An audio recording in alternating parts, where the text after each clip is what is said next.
First है ना, इसका इंफॉर्मेशन लेने के लिए हमें इसका हिस्ट्री जानना पड़ता है कि ये जो है ये किस जगह पे है और कौन से कालखंड में इसे बनाया गया है और क्यों बनाया गया है, इसका रीज़न क्या होगा। तो जैसे कि हम हिस्ट्री में जाते हैं तो करीबन 2200 मतलब 2200 साल पुराना, तो महाराष्ट्र पे सातवाहन नाम का किंग का एम्पायर था। और ये जो सातवाहन था ये चक्रवर्ती सम्राट अशोक का एज ए मिनिस्टर का काम करता था। तो जो फर्स्ट सातवाहन किंग है उसका नाम है श्री सातवाहन।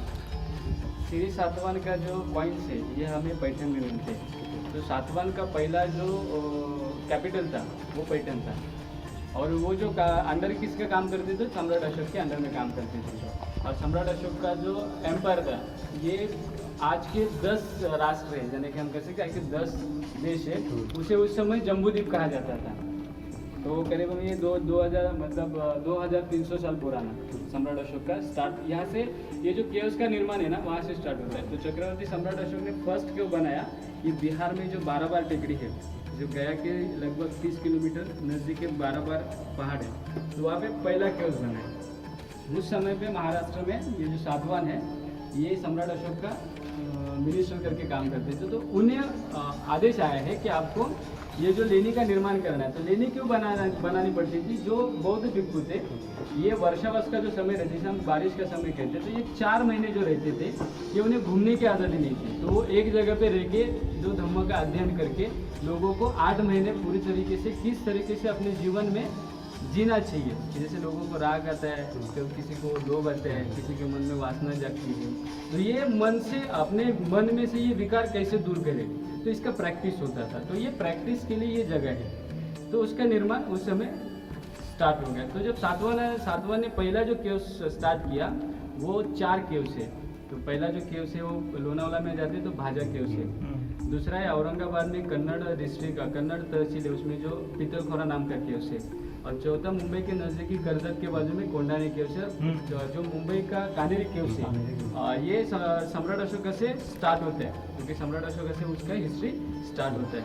तो ये इम्पोर्टेंट केव्स उस समय में स्टार्ट हुआ। तो महाराष्ट्र में ये चक्रवर्ती सम्राट अशोक के बाद जो सातवाहन था उसका नाम था सिमुक सातवाहन। श्री सातवाहन का लड़का उसका नाम था सिमुक सातवाहन। उसने अपने को खुद को किंग घोषित कर दिया, अभी मैं किसी के अंडर में काम नहीं करूंगा, मेरा खुद का एम्पायर है। और वहाँ से सातवाहन डायनेस्टी स्टार्ट होते हैं। पहले सातवाहन जो था वो अशोका का मिनिस्टर करके काम करता था। तो उस समय की जो शासन प्रणाली थी, तो उस शासन प्रणाली में जैसे कि आज हम जनपद कहते हैं, आज भी हमारा जनपद दिल्ली है और वहाँ पे सब मिनिस्टर रहते थे।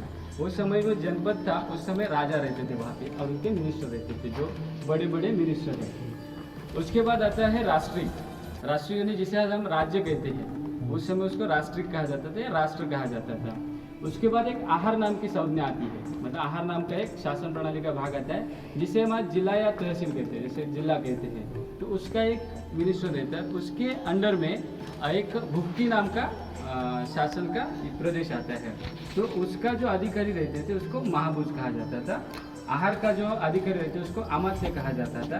तो इस तरीके से उनका अलग अलग हमें शिलालेखों में उसकी जानकारी मिलती है।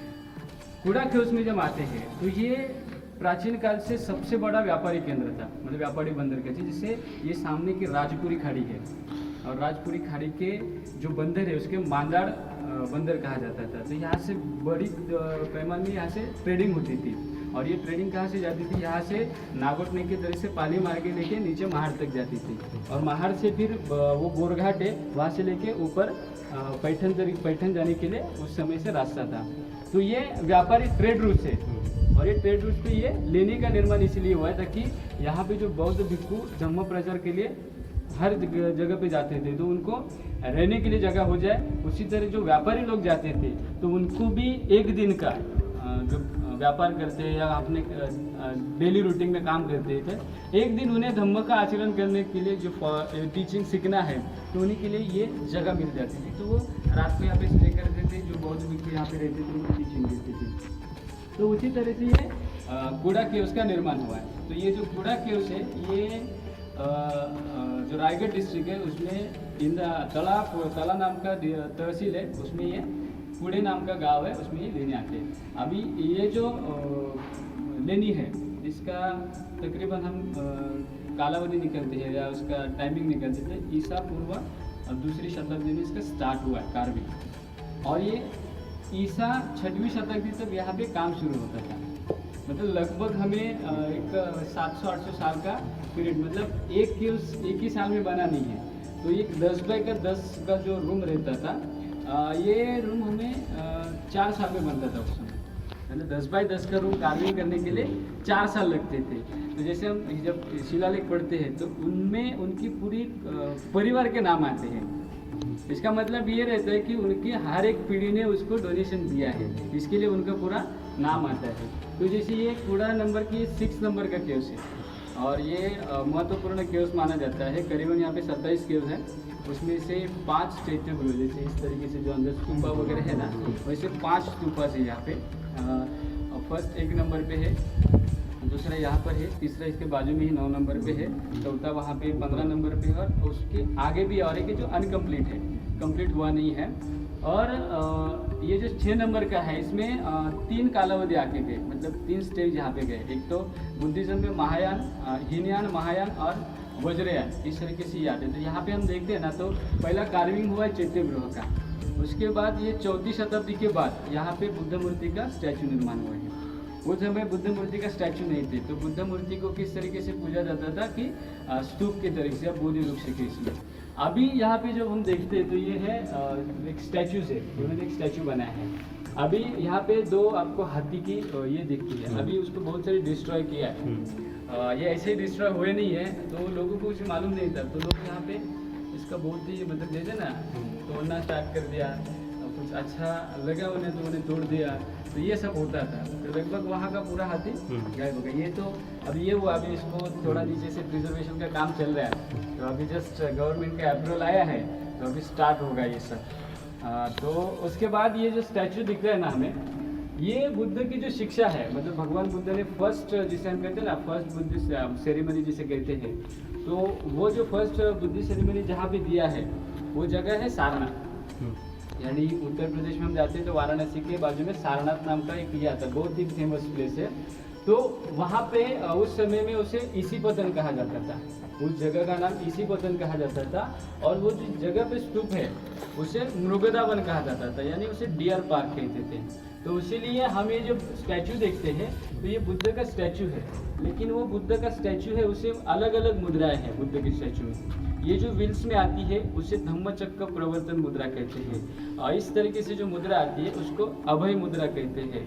ऐसे जब पद्मासन में बैठे और ऐसे हाथ रखे हैं उसे भूमि स्पर्श मुद्रा कहते हैं। तो ये मुद्राएं क्या कहती है कि जब बुद्ध एनलाइनमेंट होने की स्टेज पर आए तो उन्होंने अपने मन और मन के जो विकार है वो दूर करके उस पर विजय, जिसे हम मारा कहते हैं, मारा के ऊपर विजय प्राप्त किया। इसका प्रमाण क्या है? तो बुद्ध स्वयं धरती को प्रमाण रख के कहते कि ये धरती मेरा प्रमाण है कि मैंने अपने आप पर विजय प्राप्त कर ली।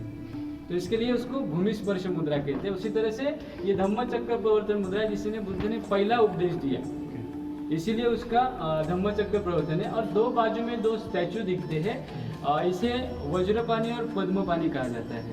जिसके हाथ में कमल है, एक साइड में देखिएगा ना, उसके हाथ में कमल का पुष्प है, तो उसे पद्मपाणी कहा जाता है। दूसरे हाथ में खाली सिर्फ फूलों की ये रहती थी, जैसे कहते हैं ना चिवरी कहा जाता है उसे, तो उसको वज्रपाणी कहा जाता है। तो ये बुद्धत्व प्राप्त करने की 2 स्टेज है जो बहुत ही इंपॉर्टेंट रहती है।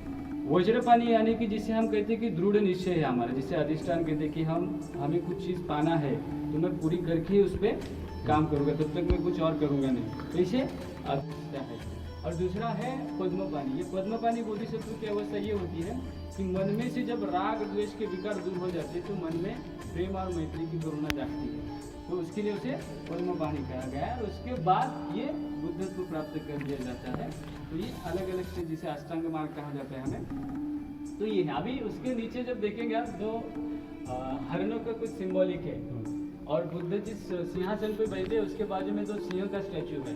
तो ये सिंबल ये बताते हैं कि बुद्ध शाक्य गण से थे, और शाक्य गण का जो सिंबल था वो सिंह का था, यानी हम शेर का सिंबल कहते हैं, इसीलिए उसके शाक्य सिंह भी कहा जाता है बुद्ध को। और बुद्ध सिंहासन पे बैठे हैं और उनके बराबर नीचे ये व्हील है, और वो व्हील को उस कारागिर ने घूम रहा है इसे दिखाया है। तो इस तरीके से ये आए हैं ना, तो वो व्हील घूम रहा है, इसके लिए जो धम्म चक्र है वो कंटिन्यूसली घूम रहा है, और उसका जो ये है, ये कुछ लोगों ने पकड़ा, उसके सर पर नाग का ये है, जैसे बोलते कि सांप का छत्र है। तो ये उस समय के जो भारत के लोग थे वो नागवंशीय लोग थे। जब भारत का हम हिस्ट्री निकालते हैं तो भारत में नागवंश का एक बहुत ही प्राचीन गण होकर गया, जिसे वंश कहा जाता है हमें। जब हम द्रविडियन जब ये निकालते हैं, हिस्ट्री निकालते हैं, तभी हमें ये पूरा निकालते हैं। जब हम सिंधु संस्कृति पढ़ते हैं तो सिंधु संस्कृति जब उसका रिसर्च नहीं हो पा रहा था तो सिंधु संस्कृति हम सबसे प्राचीन बता देते हैं। अभी जस्ट रिसेंटली जब द्रविडियन संस्कृति का एस्टिमेशन हो गया तो वो उससे ज़्यादा पुरानी निकल के आ गए। और जब हम और पीछे जाते हैं तो ये नाग गण का हिस्ट्री आता है कि हर एक स्टेट में आप जाओगे, हर एक जाओगे जहाँ पे जाओगे ना, वहाँ पे हमें नाग का स्टैचू मिलते हैं ज़्यादा से ज़्यादा। तो ये वो सिंबॉलिक है उस समय के नागवंशी लोगों की जो हमें यहाँ पे दिखते हैं। तो प्राचीन काल में 5 ऐसे नाग राजा होके गए जिनके नाम से आज भी कुछ सिटीज़ है। जैसे कश्मीर में जाएंगे ना तो हमें आज अनंतनाग का एक सिटी आता है, तो उस समय के अनंतनाग का नाम का राजा हुआ करता था, तो उसके नाम से आज भी सिटी है। जो पाकिस्तान में जाते हैं तो हमें तक्षशिला आता है, तो तक्षक नाम का एक बड़ा नागवंशी किंग होके गया है। तो इसीलिए उनके 5 नागवंशी ये गए किंग होके, जैसे कारकोटक है, वासुकी, ऐसे नाग लोग होके गए थे। तो उनका सिंबॉलिक उस समय के जो नागवंशी लोग थे कि अपने सर पे 5 सिंबल रखते थे। और दूसरा जो सिंबल आता है, इसका दूसरा अर्थ आता है कि उस समय के जो नाग किंग थे, नागा किंग, ये बुद्धिज्म में त्रिपिटक के निकाय रहते हैं, तो इसमें से 5 निकाय का नॉलेज रखने वाले को सर पे 5 नागा का ये रहता है। तो ये जो नागवंश है, यहाँ पे जो नागवंश का रहता था उसका है सातवान। तो इसीलिए ये जो सातवानों ने बुद्ध धर्म का प्रचार और प्रसार किया है, उसके साथ उनकी फैमिली है और पूरा मतलब जैसे बोलते हैं ना, पूरा ये है। तो इसका सिंबॉलिक है।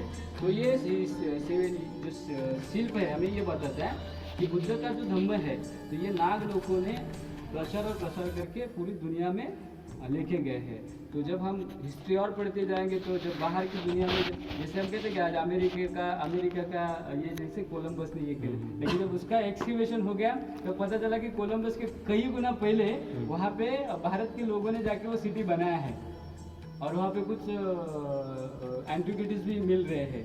तो ये हिस्ट्री है और ये इस तरह से ये जा रहा है। जैसे चीन में हम जाते हैं तो चीन में जो साउथ से जब चेन्नई से जाते हैं तो चेन्नई से बोधिधर्म नाम का बहुत ही बड़े ये थे। जब हम इसे शाओलिन वगैरह आज कुंफू वगैरह ये जो देखते हैं तो ये उन्होंने वहाँ पे दिया है, और इंडिया के लोगों के लिए वो कुछ मालूम नहीं है कि ये हमारा ही है, लेकिन हमें मालूम नहीं है। तो ये हिस्ट्री डिस्ट्रॉय हो गया, हमें पता नहीं चला, इसके लिए वो आगे है।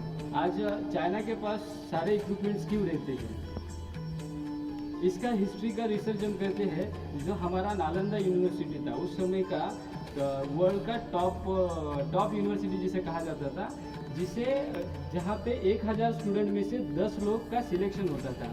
मतलब 10 लोग को सिलेक्शन करना है तो करीबन 1000 स्टूडेंट का इंटरव्यू हुआ करता था, तभी उसमें 10 लोग सिलेक्ट होते थे। तो ये उसका हिस्ट्री था। उसमें करीबन 10,000 स्टूडेंट एक साथ पढ़ते थे और उनको पढ़ाने के लिए करीबन 1500 से ज़्यादा अध्यापक काम करते थे। जैसे मुंबई में जाएंगे तो हमें कानेरी नाम का केव्स आता है, उस समय का वो यूनिवर्सिटी था, और उसमें एक 87 नाम का केव्स है, तो वहाँ पे उसे निर्वाण भूमि कहते हैं। तो वहाँ पे जो उस समय के टीचर्स लोग थे तो उनके हर एक का स्टेज लिखा हुआ है कि वो कौन सी पदवी ये किया हुआ है, तो उसके इंस्क्रिप्शन से। तो इस तरीके से वो इंफॉर्मेशन हमें हर एक इसमें दिखती है। तो उस तरीके से ये जो केव्स का निर्माण है, ये केव्स का निर्माण उसी के लिए किया गया है कि जो टेक्नोलॉजी से, या जैसे हम आज मोबाइल पे बात करते थे, उस समय के अलग टेक्नोलॉजी हुआ करता था जिसे हम टेलीपैथी कहते हैं। जब आप ज़्यादा से ज़्यादा अंदर जाओगे तो टेलीपैथी कैसा है कि माइंड टू माइंड कन्वर्जेशन होता था। तो जब हम हिस्ट्री में जब उसके कुछ ये मिले हैं इस तरह के, जब नालंदा जलाया गया, अगर नालंदा जलाया नहीं जाता तो हमें आज बहुत कुछ उपलब्धि मिल पाती थी, लेकिन आज वो सोर्स हमें नहीं है। लेकिन नालंदा का जितना सारा बुक्स थे वो चाइना अपनी भाषा में ट्रांसलेट करके यहाँ से लेके गए, जो करीबन उन्होंने सारे ग्रंथ यहाँ से लिप्यांतर करके वहाँ लेके गए हैं। फाइयान है, उनसांग है, ये जो चीनी ट्रैवलर्स थे उन्होंने कई जहाज़ें भर के यहाँ से बुक लेके गए हैं। तो ये बहुत ही इम्पोर्टेंट स्टोरी है, लेकिन लोगों को मालूम नहीं है कि ये हमारे जो हिस्ट्री के लोगों को पता चलना चाहिए। अभी जब लोग आते हैं लोगों को ये इंस्क्रिप्शन देते हैं उसके बारे में कुछ नॉलेज नहीं रहता कि वो क्या लिखा है उसमें। उस समय एक आख्यायिका चलती थी यहाँ पे। आइए अंदर